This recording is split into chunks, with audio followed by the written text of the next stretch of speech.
Book education classes channel पर आप सभी का स्वागत है। और आज की क्लास में हम लोग पढ़ेंगे विशेषण। जैसा कि पिछली क्लास में हम लोग पढ़ चुके हैं संज्ञा के बारे में और सर्वनाम के बारे में भी हम लोग विस्तार से पढ़ चुके हैं। ठीक उसी प्रकार आज हम लोग विशेषण भी पढ़ेंगे और विशेषण के भेद पढ़ेंगे। तो चलिए आज की क्लास को शुरू करते हैं बिना किसी देरी के। तो सबसे पहले हम जान लेते हैं कि विशेषण है क्या और विशेषण किसे कहते हैं। जो किसी संज्ञा या सर्वनाम की विशेषता को प्रकट करे उसे क्या कहेंगे? विशेषण। यानी कि जो शब्द किसी संज्ञा या सर्वनाम की विशेषता को प्रकट करे उन्हें क्या कहेंगे? विशेषण। और विशेषण के कितने भेद होते हैं? 4 भेद होते हैं। कौन कौन से? गुणवाचक विशेषण, संख्यावाचक विशेषण, परिमाणवाचक विशेषण, सार्वनामिक विशेषण। यानी कि ये 4 भेद किसके होते हैं? विशेषण के। जैसे हम आपको एक एग्जाम्पल से थोड़ा समझा देते हैं। जैसे कि हम बोले कि राम बहुत अच्छा लड़का है, तो हमने क्या बोला? राम बहुत अच्छा लड़का है। तो इसमें राम बहुत अच्छा जो है ना वो क्या है? राम क्या है? संज्ञा है। और संज्ञा की विशेषता कौन सा शब्द बता रहा है? बहुत अच्छा लड़का है। ये राम की विशेषता है। यानी कि ये संज्ञा की विशेषता कौन सा शब्द बता रहा है? अच्छा शब्द।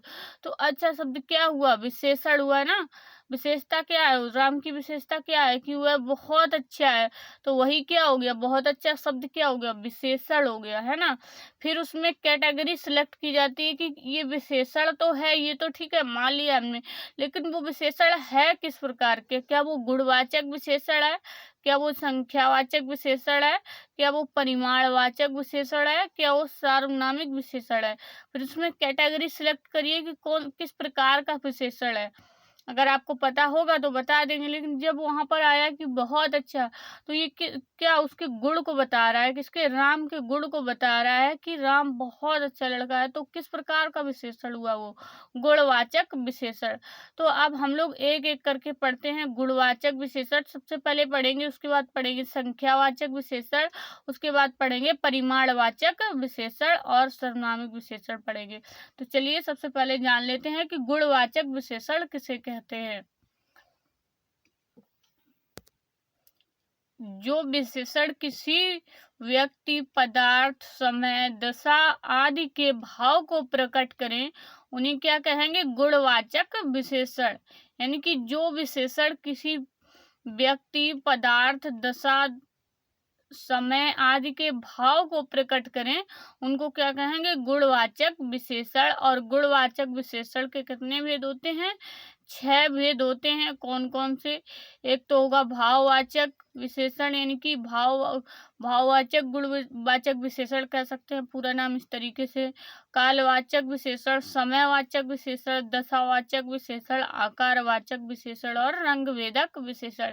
यानी कि ये जितने भी विशेषण हैं ये गुणवाचक विशेषण को प्रकट करेंगे। गुणवाचक विशेषण के अंतर्गत कितने प्रकार के विशेषण आते हैं? 6 प्रकार के। या तो वो किसी के भाव को प्रकट करेगा तो भी गुण को प्रकट कर रहा है, या तो वो काल या समय को प्रकट करेगा तो भी वो किसको प्रकट करेगा? गुणवाचक विशेषण को। और या तो वो दशा को प्रकट करेगा तो भी गुणवाचक विशेषण में आ जाएगा।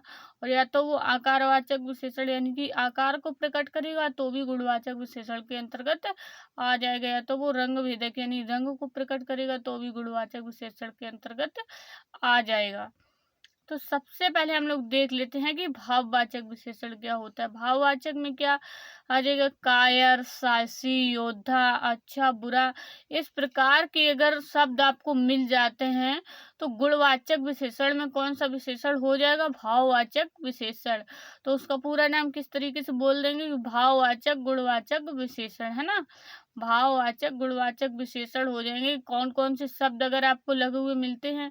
कायर, साहसी, योद्धा, अच्छा, बुरा, इस प्रकार के शब्द। ठीक है, जैसा नाम वैसा ही काम है। जैसे कि कालवाचक विशेषण में क्या?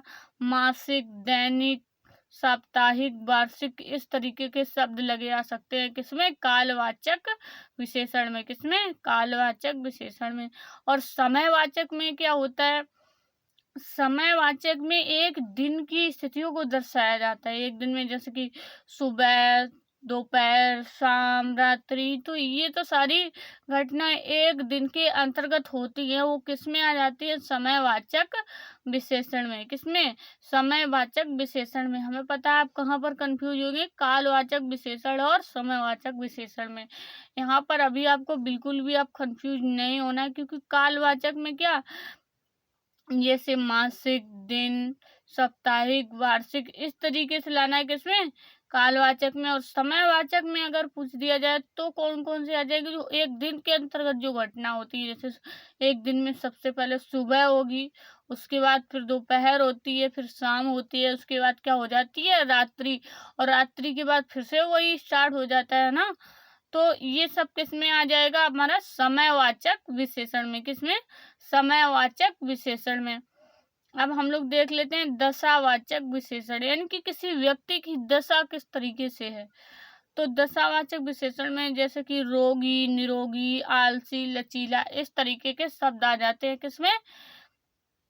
दशावाचक विशेषण में। किसमें? दशावाचक विशेषण में।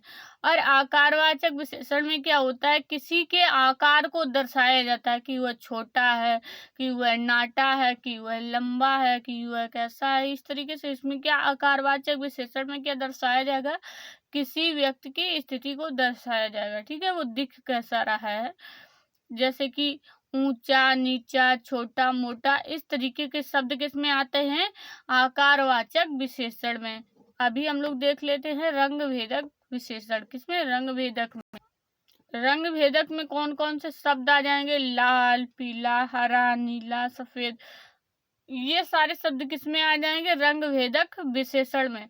तो उम्मीद करते हैं आपको गुणवाचक विशेषण समझ में आ गया होगा। तो चलिए आगे बढ़ते हैं। तो अब हम लोग देख लेते हैं संख्यावाचक विशेषण। क्या देख लेते हैं? संख्यावाचक विशेषण किसे कहते हैं? जिस विशेषण से किसी संज्ञा या सर्वनाम की संख्या का बोध हो उसे क्या कहेंगे? संख्यावाचक विशेषण। क्या कहेंगे? संख्यावाचक विशेषण। यानी कि जिस विशेषण से किसी संज्ञा या सर्वनाम की संख्या का बोध हो उसको कैसा विशेषण कहेंगे? संख्यावाचक विशेषण। और संख्यावाचक विशेषण के दो भेद होते हैं। कौन कौन से? एक तो निश्चित संख्यावाचक विशेषण हो जाएगा। ठीक है, निश्चित संख्यावाचक विशेषण हो जाएगा। और दूसरा क्या हो जाएगा? अनिश्चित संख्यावाचक विशेषण। जैसे कि निश्चित संख्यावाचक विशेषण में कैसे शब्द होंगे? 10 हाथी, 2 लोग, 5 घोड़े, इस तरीके के अगर शब्द लगे हुए आ रहे हैं तो किस प्रकार का आपको दिखेगा? निश्चित संख्यावाचक विशेषण, क्योंकि उसमें निश्चित है। जैसे कि एग्जाम्पल, राम के पास 2 घोड़े हैं, तो 2 घोड़े हैं उसके पास, ये क्या है? उसकी विशेषता, इसलिए क्या हो गया? विशेषण। और वहां पर क्या कह दिया उन्होंने?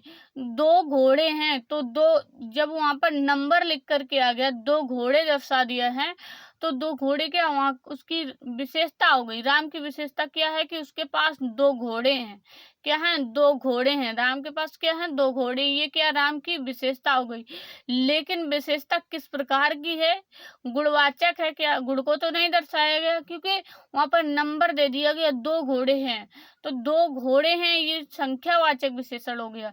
और इसमें निश्चित और अनिश्चित कैसे, मतलब कि ये डिसाइड करोगे कि निश्चित है ये अनिश्चित है? क्योंकि वहां पर नंबर दिया गया, 2 घोड़े हैं, ये निश्चित है 2 ही घोड़े हैं।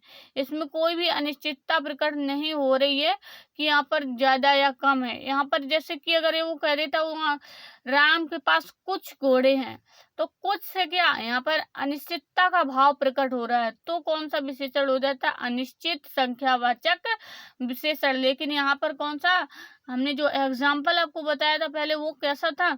उसमें निश्चित संख्यावाचक विशेषण था। कैसा? निश्चित संख्यावाचक विशेषण था। जैसे कि अभी हम देख लेते हैं कैसे शब्द लगे आ सकते हैं। अनिश्चित में कुछ लोग हो सकते हैं, कुछ रुपए हो सकते हैं, कुछ वस्तुएं हो सकती है। इस तरीके के शब्द किसमें लगे होते हैं? अनिश्चित संख्यावाचक विशेषण में। तो उम्मीद करते हैं अनिश्चित संख्यावाचक विशेषण भी आपको समझ में आ रहा होगा। आप देखते हैं कि परिमाणवाचक विशेषण किसको कहते हैं। यहाँ पर गलती से सर्वनाम लिख गया है, यहाँ पर क्या लिखा होना चाहिए था? विशेषण। क्या लिखा होना चाहिए था? विशेषण, यानी कि परिमाणवाचक विशेषण। तो कैसा विशेषण? अब हम पढ़ेंगे परिमाणवाचक विशेषण। तो परिमाणवाचक विशेषण किसे कहते हैं? वस्तुओं की माप को दर्शाने वाले विशेषण को परिमाणवाचक विशेषण कहते हैं। क्या कहते हैं? वस्तुओं की माप को दर्शाने वाले विशेषण को क्या कहेंगे? परिमाणवाचक विशेषण। और यह कितने प्रकार का होता है? यह भी 2 ही प्रकार का होता है। कितने प्रकार का? 2 ही प्रकार का होता है। और एक होता है निश्चित परिमाणवाचक विशेषण और एक होता है अनिश्चित परिमाणवाचक विशेषण। जैसे कि निश्चित में आपको नंबर दिया होगा, ठीक है, सीधे यहाँ पर 5 केजी आलू, 1 लीटर दूध, 2 किलो चीनी, इस तरीके के अगर शब्द लगे हुए आ रहे हैं बीच में वाक्य में, तो किस प्रकार का वाक्य हो जाएगा आपका? परिमाणवाचक विशेषण में निश्चित परिमाणवाचक विशेषण हो जाएगा। क्योंकि वहां पर जैसे कि सीता के पास 5 किलो आलू हैं, तो इसमें 5 किलो आलू हैं, इससे तो हमें ये पता चल गया कि ये परिमाणवाचक विशेषण है।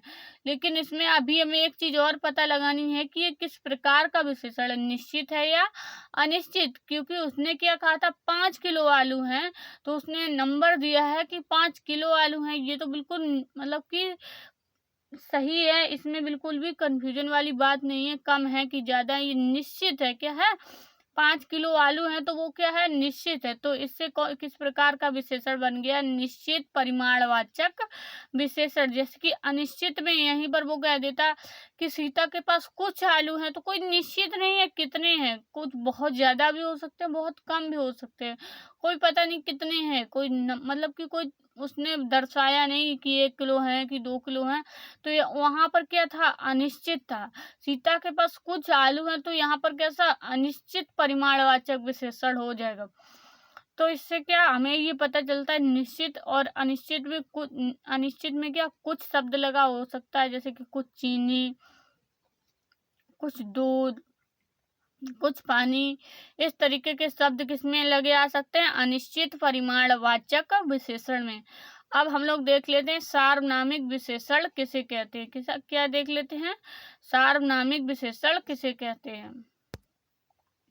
जब किसी विशेषण शब्द से पहले संज्ञा के स्थान पर सर्वनाम प्रयोग हो जाए और वह संज्ञा की विशेषता को बताए, सार्वनामिक विशेषण कहलाएगा। क्या कहलाएगा? सार्वनामिक विशेषण कहलाएगा। यानी कि जब किसी विशेषण शब्द से पहले संज्ञा के स्थान पर क्या? सर्वनाम का प्रयोग हो जाए, यानी कि संज्ञा के स्थान पर क्या? सर्वनाम का प्रयोग हो जाए किसी विशेषण शब्द से पहले, तो वहां पर क्या होगा? वह संज्ञा की विशेषता बताए, तो वहां पर कौन सा विशेषण होगा? सार्वनामिक विशेषण। जैसे कि अभी हम एग्जाम्पल के थ्रू समझ लेते हैं, वह आदमी व्यवहार से अच्छा है। तो यहाँ पर जब किसी विशेषण शब्द से पहले, तो ये विशेषण शब्द यहाँ पर क्या है? व्यवहार से अच्छा। तो ये कैसा शब्द है? विशेषण शब्द से पहले संज्ञा के स्थान पर है। संज्ञा के स्थान पर कैसा? सर्वनाम का प्रयोग हो जाए, वह संज्ञा की विशेषता बताए। तो संज्ञा से पहले ये संज्ञा है, संज्ञा से पहले ये सर्वनाम का प्रयोग हो गया है। सर्वनाम का प्रयोग हो गया और विशेषता किसकी बता रहा है? संज्ञा की। वह आदमी, आदमी की विशेषता कौन बता रहा है? वह शब्द। तो ये कैसा? सार्वनामिक विशेषण हो गया। वह आदमी, वह से विशेषता किसकी प्रकट हो रही है? संज्ञा की। संज्ञा की परिभाषा हमने बताई थी कि किसी प्राणी, व्यक्ति या वस्तु के स्थान के नाम को क्या कहेंगे? संज्ञा। तो क्या यहाँ पर वह शब्द आदमी की परिभाषा बता रहा, आदमी की विशेषता बता रहा है, और आदमी क्या है? एक संज्ञा है। यहीं पर हमारी पूरी परिभाषा यहाँ पर मिल रही है एग्जाम्पल के थ्रू। वह आदमी व्यवहार से अच्छा है। दूसरा एग्जाम्पल, वह लड़का कार्य कुशल है। तो इस तरीके के एग्जाम्पल आपको देखने को मिल जाएंगे सार्वनामिक विशेषण में। तो आज की क्लास में बस इतना ही रखेंगे। उम्मीद करते हैं आज की क्लास आपको पसंद आई होगी। अगर वीडियो अच्छी लगी है तो लाइक कर दें और